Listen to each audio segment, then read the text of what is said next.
All right, so step 3 is creating a voiceover. So how can you create a voiceover? Well, obviously, like we touched on with the script as well, you could hire somebody to do that. More on that later on in the course if you do decide that you want to outsource and go that route, but the majority of you will not be doing that. So how do you create a voiceover? We just created our script by paraphrasing other successful scripts so that we know that there's a good chance that there's going to be interest on this on YouTube and it's going to potentially get views, obviously over the long haul. You're not going to upload something and it's immediately just going to blow up, especially in the beginning. But we want a bunch of good scripts that we know obviously are around video topics that can pull views on YouTube. So obviously this is going to give us a good chance to do that if we can do a bunch of those. So now the next way to do it is you want to create a voiceover. So like I said, you could pay somebody or you could simply just read it yourself. So you could go a Bitcoin history. It is crucial to understand why Bitcoin was founded in the first place in order to fully comprehend and just record yourself doing it. It's very, very easy, right? For whatever reason, some people don't want their voice on camera or they don't want their voice on a channel. They worry that for whatever reason, somebody might recognize their voice. So if that is you, a simple way to do that is to just take something into Premiere Pro and then alter your voice slightly. Now, there's many ways to do this. You can search how to change and alter your voice in Premiere Pro or in Final Cut Pro, or you can even do it in a free editor like Shotcut. So if you don't have any money and you're unfamiliar with how to do that, you can just alter your voice in Shotcut. Again, all of these tutorials are on YouTube and you can learn them and master them within 5 minutes. So if you do want to record it yourself, right, you don't want to use text to speech, which is what I'm going to show you next. You don't want to hire somebody else to read it. Just read it yourself. It's so easy. And then obviously you can upload yourself with the voiceover. You'll get a lot better at it as you go. And maybe like 4 or 5 of them in, you'll be pretty good at reading voiceovers. And then if for whatever reason you are worried about somebody recognizing your voice, you can then just YouTube how to change your voice in a program like Premiere Pro, a program like Shotcut, a program like Final Cut Pro, or any number of the like iMovie, any number of them will alter voices slightly, and you can just alter your voice very slightly and then nobody will recognize it, okay? Or if you don't want to go that route, you can use text to speech. So there's a number of text to speech softwares out there that I recommend. Obviously, an easy one is Word. So if you just use Microsoft Word, and you can use you highlight it, use the read aloud feature. A Bitcoin history. It is crucial to understand why Bitcoin was founded in the first place in order to fully comprehend what it is and the value it may add to our world. And as you can see, it's just going to read it aloud. Then you want to record that automated voice reading it, and then you can use that as your voiceover. Now, a way that you can do that, obviously, record it on your phone, or you can use another computer, or you can plug a microphone into your phone and record it that way. Or the way that I like to do it is use Screencast-O-Matic. I have the paid version of this, but there is a number. You can literally see I record videos all the time using this as script voiceover. So I'm not just telling you that you can do this. I literally do this, okay? There's a free version of this software. I believe it limits you to 10 minutes. So keep that in mind. So you can use this software 100% free. Just go to Screencast-O-Matic, I believe, .com or .org. Just Google Screencast-O-Matic. It's a great software. I've been recommending it for years. And then you want to record it, right? But you want to make sure that in the recorder, you're only solely recording the computer audio, not narration. Because if you record narration, it's going to record not just what's internally on the computer, which is what we want for this example, right? It's also going to record the external microphone. So if you make a noise outside of the computer, if your kid cries, if someone rings your doorbell, it's going to capture all that. That's not what you want. So this way you can be screaming at your computer and the text to speech, it's not going to matter. It's only going to record the text to speech. So cancel out narration, right? Make sure that you have narration as none and it's X'd out, and then make sure computer audio is on, and then you're going to record.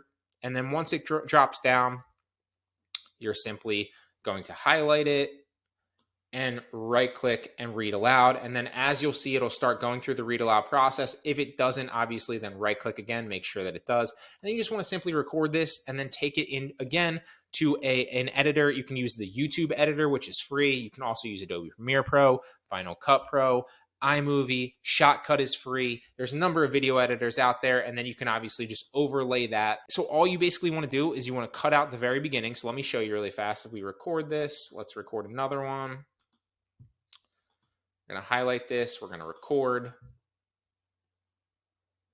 Make sure it's highlighted. Then we're going to right click on it and click read aloud. And obviously we can't hear it right now, but the computer audio is recording. Listen. Comprehend what it is and the value it may.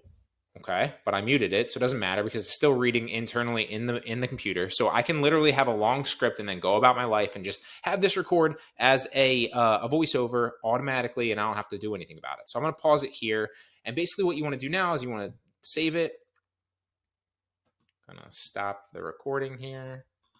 There we go. And then you're going to save it as a video file. And you'll see that there's a long lull here in the beginning that you don't want. And obviously, if you leave it go, there's going to be a long lull at the end. So an easy way that you can do it is you just drag it in here to the beginning, drag it in there at the end, and then save it, okay? And then publish it, and then it should cut that out. Another easy way to do that is you could just take the entire thing into a program, like I said before, like one of those editing programs. There's a number of free ones online, or you can use Adobe Premiere Pro like I do, Final Cut Pro, iMovie, Shotcut is free. And then you just want to basically take that file in. This is exactly what I do. You're going to come over here. You're going to clip out the beginning so that there's no fluff in there, which I already did, but I'm just showing you, right? And then you want to clip out the end so that there's no fluff in there, and then export it as an MP3. If you don't understand how to do this, you don't need to. You can, again, when you're recording, you just drag the thing over and then save it, drag the thing over to the end and then save it, and then it will cut all that out for you. I'm just showing you a different way in case you want to know, okay? You don't need to know any of this. Save it as an MP3, export it as whatever you want to call it. Obviously, this will be like test, export, blah, blah, blah, blah, save it whatever you want, and then export it. And now you have your video voiceover. And now what you want to do is you're going to create graphics. Now, another way that you can use it is go to TTS Reader. That's another free online text-to-speech reader that's pretty good. This, again, will record for you, so you don't have to worry about any of that. It will then give it to you, so you don't have to use a recorder like Screencast-O-Matic and actually record the voice. It will do all of this for you. And there's also a number of voices in here that you can choose from. So there's a couple of English voices as a man. There's a couple of English voices as a female. There's also many other voices in other language. If you want to do other languages, that works as well. And basically what you want to do is you just copy the script, you paste it in a TTS reader. You can go fast, you can slow it down, you can go really, really fast, whatever you want. And then you want to just record it. Now, the how to use TTS Reader is so easy. It literally tells you what you want to do, and then you're just going to record. And it will start reading for you. You want to make sure that you have it automatically synced to the cloud, and then you want to highlight it and then go entire screen, and it should just start reading. And now that it's recording, you want to press play. In order to fully comprehend what it is and the value it may add to our world. And obviously, this is going faster, so you can slow it down if you want. And that's basically how you want to use TTS Reader. It's really, really easy. Again, I personally like Word. I've used TTS Reader in the past. There's a bunch of good sounding people on here. Now, I don't use this as much anymore. I used this in the beginning, but I found that I feel like the Word lady sounds a little bit better, but a lot of people do that, right? So you want to find one that doesn't sound as generic as other people so that your voice can be a little bit different than other channels, right? So there's many out there. Just use the text-to-speech reader and make sure it sounds, somewhat legitimate. And that's another way that you can use voiceovers automatically if you don't want to read it yourself, right? Or if you don't want to hire.